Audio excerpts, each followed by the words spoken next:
अल्हम्दुलिल्लाहिल अज़ीज़िल वह्हाब अल्लज़ी खलक़ल खल्क़ लियअबुदूह व बिल इलाहिय्यति युफ़रिदूह फ़हुव जल्ल व अला अहलुस सनाइ वल मज्द अल मुतफ़द्दिलु अला इबादिही बिनिअमिही अल्लती ला तुहसा व इन तउद्दू निअमतल्लाहि ला तुहसूहा व अशहदु अन ला इलाहा इल्लल्लाहु वहदहु ला शरीक लह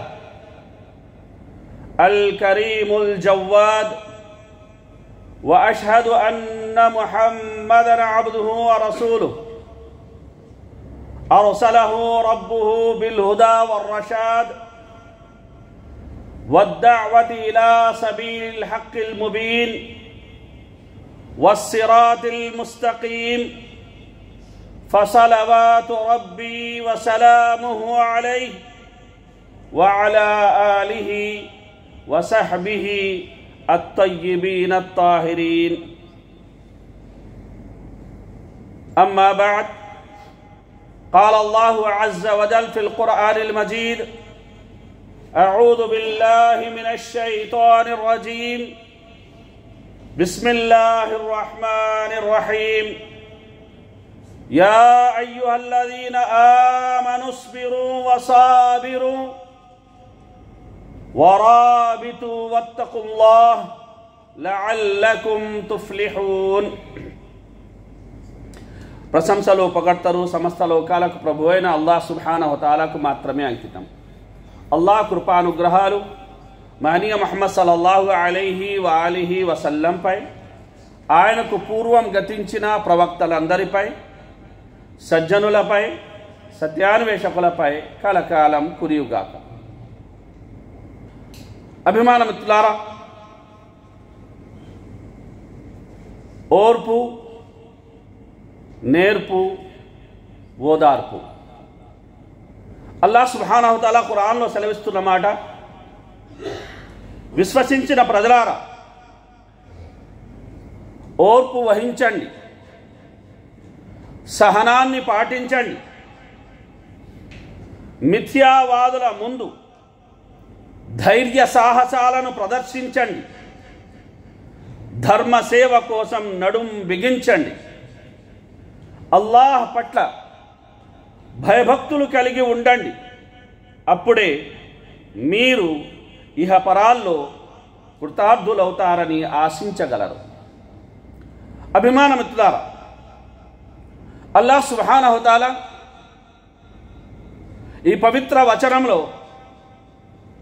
4 ముఖ్యమైన లక్షణాలను ప్రబోధించాడు. మొదటిది ఓర్పు సహనం, రెండవది ధైర్య సాహసాలు, మూడవది పరస్పర సహకారం, నాలుగవది తక్వా. అభిమాన మిత్రులారా, ఓర్పు కష్టాలను, బాధలను సహనంతో భరించడం. ఇది సహనం, ఔదార్యం వంటి లక్షణాలతో ముడిపడి ఉంటుంది. నేర్పు ఒక పనిని చేయడానికి అవసరమైన నైపుణ్యం, చాకచక్యం మరియు తెలివితేటలు. ఇది ఒక పనిని సమర్థవంతంగా పూర్తి చేయడానికి సహకరిస్తుంది.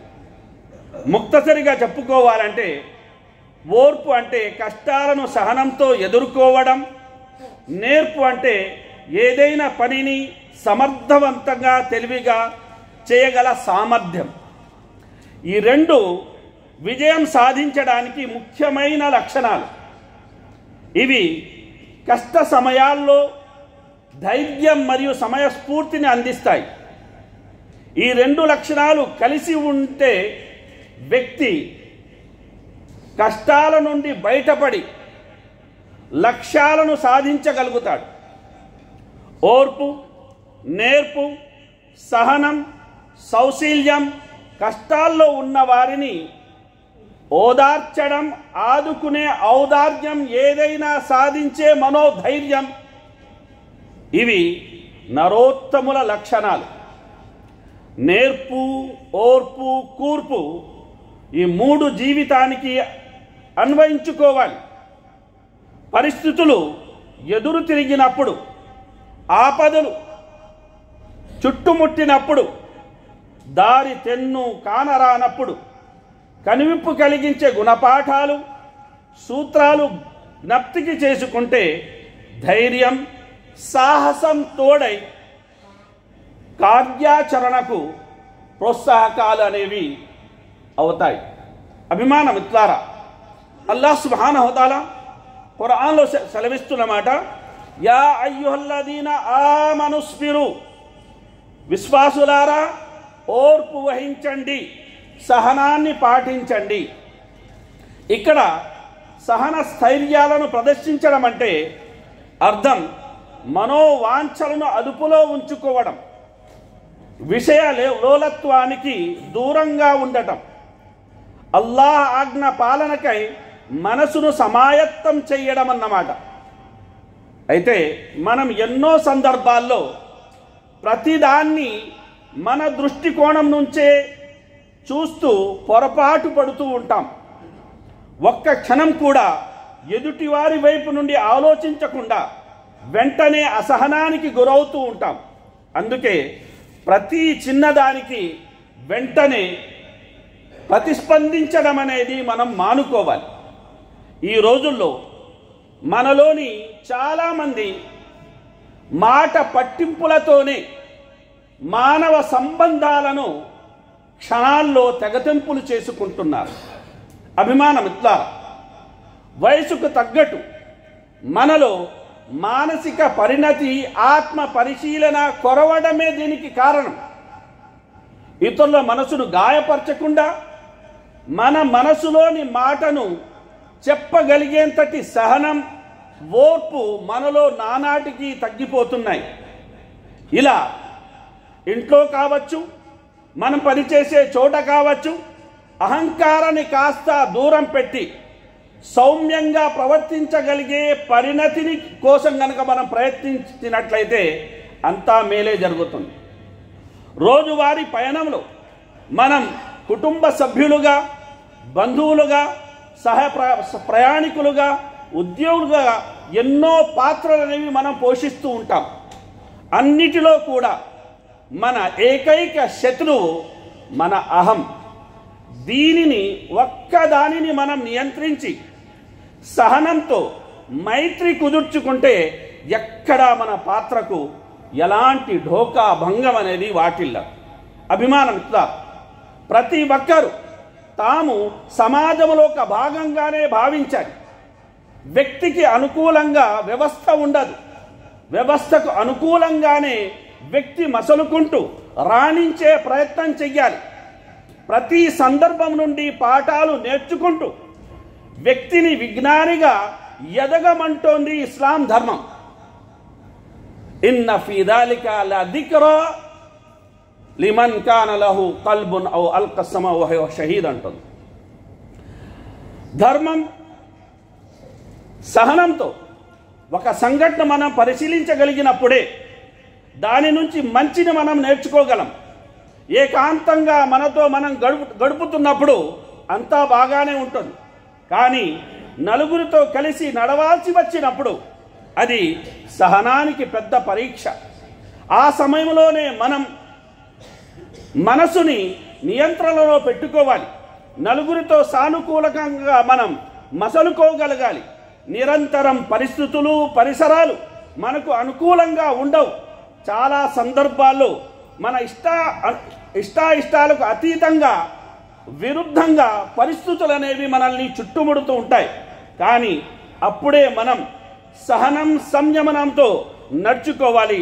అప్పుడే జీవన పోరాటంలో సఫలీకృతం కాగలం. ప్రవక్త సల్లల్లాహు అలైహి వసల్లం వారు అన్నారు, అల్ ముమినుల్లది యుఖాలితున్ నాస వయస్బిరు అలా ఆదాహుం అఫ్దలు మినల్ ముమినిల్లది లా యుఖాలితున్ నాస వలా యస్బిరు అలా ఆదాహుం. ఏ విశ్వాస అయితే పరదలతో కలిసిమెలిసి ఉంటూ వారి వల్ల ఎదురయ్యే ఇబ్బందులను, ఇక్కట్లను, కష్టాలను, నష్టాలను భరిస్తూ సహిస్తూ ఉంటాడో అతను ఒంటరిగా ఉంటూ ఎవ్వరితో కలవకుండా, ఎలాంటి సమస్యలు ఎదుర్కోకుండా, ఎలాంటి సహనం పాటించకుండా ఉండే యొక్క ముమిన్ కన్నా, విశ్వాసి కన్నా ఉత్తముడు అని ప్రవక్త ముహమ్మద్ సల్లల్లాహు అలైహి వసల్లం వారు సెలవిచ్చారు. అభిమాన మిత్రులారా, అసలు మనం ఓర్పుగా ఎందుకు ఉండాలి అంటే మన మంచి కోసమే. దోషం చేసే వారందరూ మనం ప్రతీకారం తీర్చుకుంటూ పోతే నిజంగా ఈ ప్రపంచంలో ఇక ఎవరు మిగిలి ఉండరు. అందుకనే సహనంగా ఉండడం నేర్చుకోవాలి. జీవితంలో మనం చేసిన అన్ని తప్పులను నిజమైన శిక్ష పడి ఉంటే ఈరోజు మనం జీవించే ఉండేవాళ్ళమే కాదు. అల్లాహ్ సుబ్హానహు వ తఆలా ఖురాన్లో స్వయంగా సెలవిస్తున్నాడు, వయఅఫు అన్ కసీర్. అనేక మీ తప్పిదాలను, పాపాలను అల్లాహ్ సుబ్హానహు వ తఆలా ఇట్టే మన్నించేస్తున్నాడు. ఒకవేళ మీరు చేసిన ప్రతి దానికి పట్టుకోవడం, శిక్షించడం అనేది అల్లాహ్ సుబ్హానహు వ తఆలా చేసి ఉంటే ఈ భూమి మీద ప్రాణంతో ఉండే జీవే ఉండేది కాదు అని అల్లాహ్ సుబ్హానహు వ తఆలా సెలవేయడం అనేది జరిగింది. కనుక అభిమాన మిత్రులారా, ఎన్నోసార్లు మనం తప్పులు చేసినప్పటికీ మన తల్లిదండ్రులు కానీ, ఉపాధ్యాయులు కానీ, ఇరుగు పొరుగు వారు కానీ, స్నేహితులు కానీ, సహోద్యోగులు కానీ, ఇతరులు ఎందరో మనల్ని క్షమించి వదిలేశారు కనుకే వారి సహన గుణమే మనల్ని జీవించేలా చేసిందన్న నిజాన్ని మనం గ్రహించాలి. అభిమాన మిత్రులారా, పగ తీర్చుకోవడం కాదు, అనుకూలంగా సర్దుకుపోవడమే అన్ని విధాల మన అభ్యున్నతికి, ఆరోగ్యానికి సరైన మార్గం అన్న విషయాన్ని ఈ సందర్భంగా మనం గమనించాలి. అభిమాన మిత్రులారా, ఈ లోకంలో ఎవరు సంపూర్ణులు కారు అని మనల్ని మనం, మన మనసుని మనం బోధించుకోవాలి. అంటే వారు తప్పు తెలుసుకొని సరిదిద్దుకోవడానికి మనం వారికి ఒక అవకాశం ఇవ్వాలి. డబ్బును ఎలా వినియోగించాలి అని తెలియని ఒక వ్యక్తి పిసినారితనానికి అతను పాల్పడవచ్చు, లేదంటే దుబారా ఖర్చు చెయ్యొచ్చు. మరి అతను చేసిన ఆ తప్పుకి అప్పటికప్పుడే దండించేయడం, అప్పటికప్పుడే తిట్టేయడం, అప్పటికప్పుడే శపించేయడం, అప్పటికప్పుడే తీర్మానాలు చేయడం అనేది కరెక్ట్ కాదు. అతనికి మారడానికి కావాల్సిన సమయం అనేది మనం ఇవ్వాలి. అంటే మనలో సహన గుణం అనేది ఖచ్చితంగా ఉండాలి. కనుక అభిమానం ద్వారా ప్రతి విషయానికి ప్రతీకారం, పగ అనేవి పరిష్కారం అనేది కాజాలవు. కనుక మన జీవిత ఈ ప్రయాణంలో శిక్ష కూడా ఒక భాగమే అయినా తప్పు చేసిన వ్యక్తి దాన్ని సరిదిద్దుకోవడానికి అవకాశం అనేది మనం కల్పించాలి. నిజంగా అలాంటి అనేక అవకాశాలు మనకు లభించాయి కనుకనే మనం అల్హమ్దులిల్లా ఈరోజు ఈ స్థాయిలో ఉన్నామన్న విషయాన్ని మనం గుర్తించుకోవాలి. అలాగే అభిమానం ద్వారా పట్టుదల ఉంటే పట్టిందల్లా బంగారమే అంటారు. అభిమానం ద్వారా మనలో చాలామంది ఏ పనైనా సరే చాలా ఉత్సాహంగా అనేది ప్రారంభించేస్తారు. అది వారి జన్మదిన సందర్భంగా కావచ్చు, కొత్త సంవత్సర సందర్భంగా కావచ్చు, కొత్త ఉద్యోగంలో చేరిన సందర్భంగా కావచ్చు, కొత్త వ్యక్తులతో పరిచయాలు ఏర్పడిన సందర్భంగా కావచ్చు, కొన్ని బలమైన నిర్ణయాలను మనం తీసుకుంటూ ఉంటాం. ఇక మీదటి నుండి నా జీవితం పూర్తిగా నేను మార్చుకుంటానని సంకల్పించుకుంటుంటాం. అయితే ఆ సంకల్పం ఆ సమయానికే ఓ ఉబుసుపోకలా ఉంటుంది, కానీ తర్వాత ఆ సంకల్పానికి మనం కట్టుబడం, పట్టుదల అనేది మనలో లేని కారణంగా అభిమాన మిత్రులారా తర్వాత మనమే చతికిల పడుతూ ఉంటాం. కనుక గమనించాల్సిన ఒక విషయం ఏమిటంటే, ఎంత పాండిత్యం ఉన్నా వినయంతో మృదువుగా మాట్లాడగలగడం, ఎంత సన్నిహితులైనా సరే కర్తవ్యాన్ని విస్మరిస్తే నిర్భయంగా తెలియజేయగలగడం, ఎంత సామర్థ్యం ఉన్నా అతి ఉత్సాహాన్ని ప్రదర్శించకుండా నిరాడంబరంగా ఉండగలగడం, ఇవన్నీ ఉత్తమ గుణాలు. ఆ గుణాలు మన సొంతం అవ్వాలి. కనుక అభిమానం ద్వారా గమనించాల్సిన ఒక విషయం ఏంటంటే, పుట్టుకతో బంధాలు, బంధుత్వాలు ఏర్పడతాయి. జీవన గమనంలో అనుభవాలు అనుబంధాలు ఏర్పడతాయి. మరణంతో అవన్నీ జ్ఞాపకాలుగా మిగిలిపోతాయి. బాధ్యతలను భాగ్యంగా, ఒత్తిడిని సహనంగా, విమర్శలను వినమ్రంగా, సంక్షోభాలను అవకాశాలుగా, సంక్లిష్టతను సామరస్యంగా మలుచుకుని సాగడమే విఘ్నుల లక్షణమన్నారు పెద్దలు. వచ్చిన అవకాశాన్ని చులకన చేసి రాని అవకాశం కోసం ఎదురు చూడడం, ఇంట్లో ఉన్న ఆనందాన్ని అలక్ష్యం చేసి ఎదుటి ఇంట్లో తొంగి చూడడం, మన కర్తవ్యాన్ని నిర్లక్ష్యం చేసి తోటి వారికి సలహాలు ఇవ్వడం, ఈ బలహీనతలను అధిగమిస్తే అంతర్లీనంగా ఉన్న ఆత్మ విశ్వాసం మనల్ని ఉన్నత స్థాయికి చేరుస్తుందనలో ఎటువంటి సందేహం లేదు. కాబట్టి ఆశయాలను ఆదర్శంగా తీసుకోవచ్చు కానీ అణకదొక్కాలని చూడకూడదు. మత సామరస్యాన్ని పాటించవచ్చు కానీ మత ద్వేషాలను రెచ్చగొట్టకూడదు. సంస్కృతి సాంప్రదాయాలను రక్షించాలి కానీ పరిహసించకూడదు. కోపం ఒక బలహీనత, ఆవేశం ఒక అవరోధం. ఈ రెండు బలహీనతల వలన వివేకం నశిస్తుంది. వివేకం లేని మానవులు గౌరవాన్ని కోల్పోతారు. బలహీనతను అధిగమించి ఆదర్శంగా నిలబడిన వారే చరిత్రలో మిగులుతారు. కనుక అభిమానం ఇస్తారు. జీవితం అనే యుద్ధంలో గెలవాలంటే సహనం, ధైర్యానికి మించిన ఆయుధం మరొకటి లేదు. తగిలే రాళ్లని పునాదిగా చేసి ఎదగాలి. తరిమే వాళ్ళని హితులుగా తలచి ముందుకు వెళ్ళాలి. కన్నుల నీటిని కలల సాగుకై వాడుకోవాలి. కాల్చే నిప్పుని ప్రమదిగా మార్చి కాంతిని పంచాలి. ఇక అభిమానం ఇట్లా నేర్పు అనేది అభిమానం ఇట్లారా మనలోని ప్రతి ఒక్కరూ ఈ జీవితంలో ఎలాంటి చీకు చింత లేకుండా ఉండాలని కోరుకుంటాం. వివేకవంతుడైన మనిషి పరమ లక్ష్యము కూడా సంతోషమే. జీవించినంత కాలం సంతోషంగా జీవించాలని, దుఃఖం లేశమాత్రమైనా ఉండకూడదు అనుకుంటాం మనం. కానీ జీవితంలో ఆనంద క్షణాల కన్నా వ్యధాభరిత అనుభవాలే ఎక్కువగా ఉంటాయి. కనుక అభిమానం ఇస్తారు. మనం మన జీవితంలోని ప్రతి మజలీలోనూ ఎదురయ్యేక సాధక బాధలు, కష్ట నష్టాలను, సమస్యల యొక్క సుడిగుండాలను నేర్పుతోటి ఎదుర్కొని వాటికి సరైన పరిష్కారం అనేది తెలుసుకొని ముందడుగు గనుక మనం వేయగలిగినట్లయితే ఖచ్చితంగా విజయం మనల్ని వరిస్తుంది. అయితే నల్ల కళ్ళాద్దాలు పెట్టుకున్నప్పుడు పట్టపగలు కూడా చీకటి అలుముకున్నట్టు మనకు అనిపిస్తుంది. అలాగే మన సమస్యలకు మూల కారణం ఏమిటి అని తెలుసుకోకుండా పై పరిష్కారాలు కనుక మనం చేసినట్లయితే ఎన్ని సమస్యలైతే మన జీవితంలో ఉంటాయో అన్ని సమస్యలు ఆ పరిష్కారాలు చేసిన మీదట కూడా అలానే ఉంటాయి. కాబట్టి అభిమానం ద్వారా కొన్ని సందర్భాలలో మనం తాత్కాలికంగా ఎదురయ్యే ప్రతికూల యొక్క పరిస్థితులను తీవ్రంగా అనేది స్పందించి కఠిన నిర్ణయాలు తీసుకొని తర్వాత తేలిగ్గా బాధపడుతూ ఉంటాం. అయ్యో, ఆ క్షణంలో ఓర్పు నేర్పుతో కొంత సంయమాన్ని పాటించి ఓపికగా ఉంటే ఈరోజు పరిస్థితి ఇక్కడి దాకా వచ్చేది కాదు అని పశ్చాత్తాపడుతూ ఉంటాం. స్వర్గం లాంటి జీవితాన్ని చేతులారా నరకాన్ని చేసుకున్నామని కుమిలిపోతూ ఉంటాం. అలా చేతులు కాలాక ఆకులు పట్టుకునే దుస్థితి దాపురించకుండా ఆపేదే ఓర్పు, నేర్పు అన్న విషయాన్ని మనం గమనించాలి.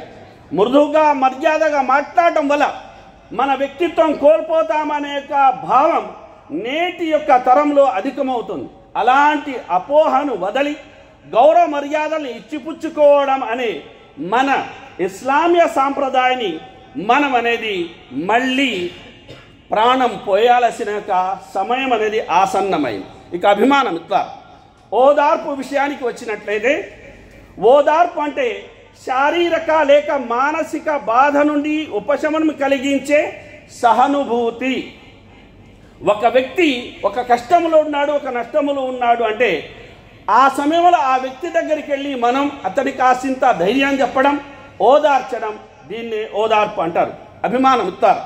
ప్రజలు దీర్ఘకాల ఆందోళన, భయం, వేదన లేక ఇలాంటి ఇతర ప్రతికూల భావోద్రేకాలను అనుభవించినప్పుడు సామాన్యంగా వారు కృంగిపోతారు. ప్రేమైన వారి మరణం, విడాకులు, ఉద్యోగం ఊడిపోవడం లేక కోలుకోలేని అనారోగ్యంతో కుంగుదలకు అనేది మనిషి లోనై విపరీత దుఃఖానికి అతను గురవ్వడం అనేది జరగవచ్చు.